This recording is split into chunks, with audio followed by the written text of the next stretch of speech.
by it, because fire is something you can interact with sometimes. It'll have text over it to basically be like, hey, this is an element you can interact with. And a lot of the times it just says flame or fire or hot flame. That time it was just like ouchy burny thing. Anyway, so we can probably get a glimpse of the key. Yeah, there's the key right there. And you might think, hey, this guy's a knight too. Maybe, hey, knight buddy, what's up? No, he's just going to shoot us with his crossbow. Because obviously, that would be pretty shitty for, you know, the life of the people in the castle. If anyone could have access to the key, which could possibly release the beast, that could just destroy everybody who lives there all at once. So we're going to take our scientist. Her special ability is not very important here, but we kind of need an extra set of hands, basically, to help us out. So what we're going to do is climb all the way up here and take note of some of the rooms that we come across, because we're going to have to deal with these again in the future. I believe, yeah, there's some dynamite in this room. Again, if we try to just go for the dynamite, this guy will just shoot us. I think that's to basically keep us from breaking the game, because if we just like try to explode these dudes with dynamite or something, it might cause some bad stuff to happen from game perspective. Anyway, what are we up to here? Just one second. I'm trying to remember where we are. Do we have some cave painting up here? No, this is where the princess is, and there's a coin machine. That's where we're going to put the dragon's coin when we get it. Now, here's the puzzle that I was mainly referring to here. So, we're going to require actually all three of our teammates here, so I should bring the adventurer back up, which might take a minute here. Again, this is something that happens now and then in the cave, but basically to set up the scene for that puzzle, oh, just don't fall in the spikes. To set the scene for this puzzle, we have that elevator that you can see that was hanging off the side of the building, and we also have a switch that controls that elevator.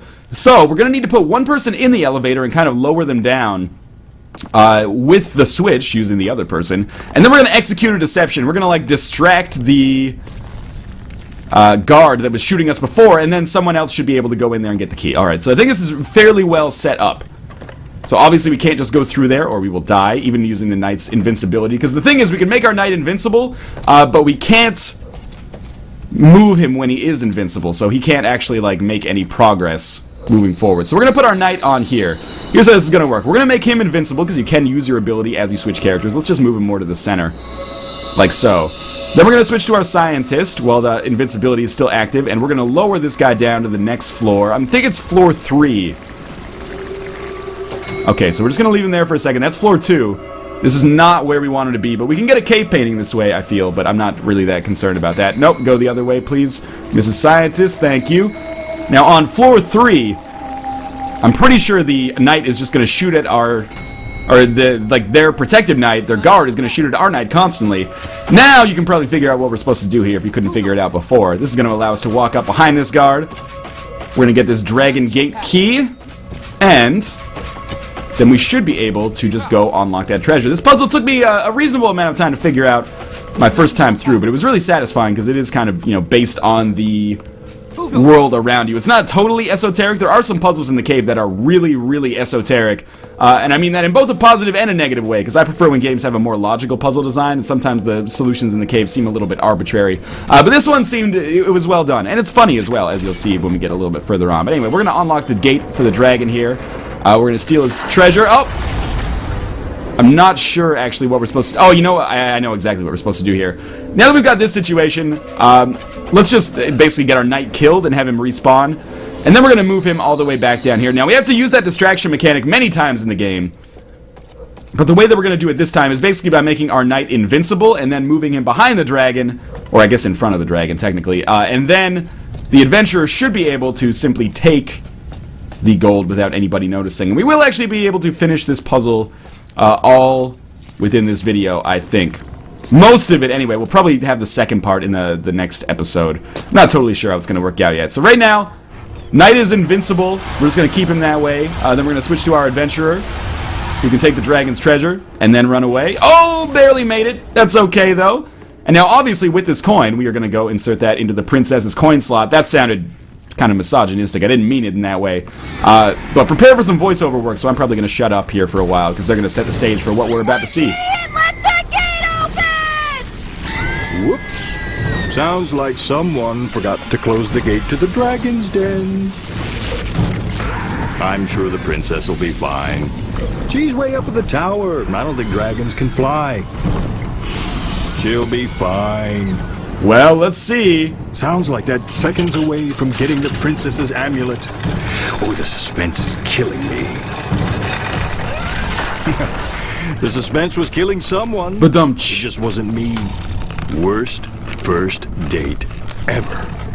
Looks like the knight is out of luck. He's never going to get her amulet now.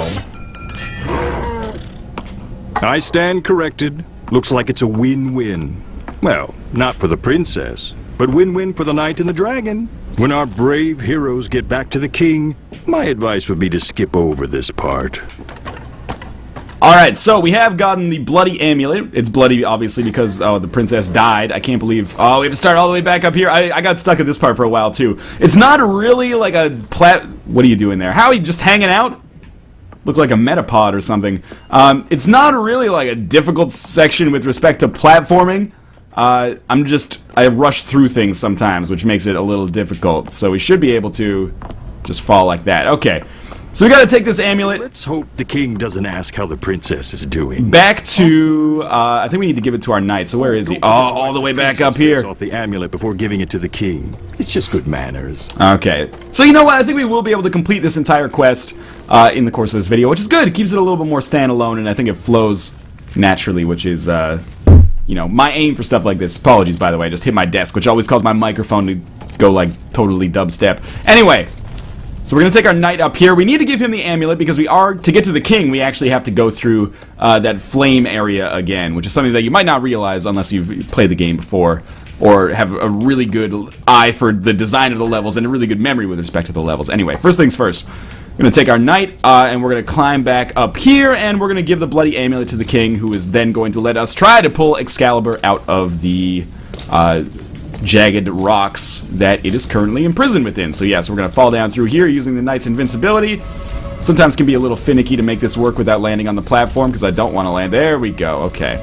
So we've descended and we have the amulet. Let's let the king talk. Returns with my daughter's amulet. And the first ever to do so, I might add. My daughter can be hard to swallow sometimes. Very clever. As promised, Yi has won the right to attempt to pull the sword from the stone. You must have really proved your undying love for her. Ooh, why did he have to say undying? Alright, so now our goal is to just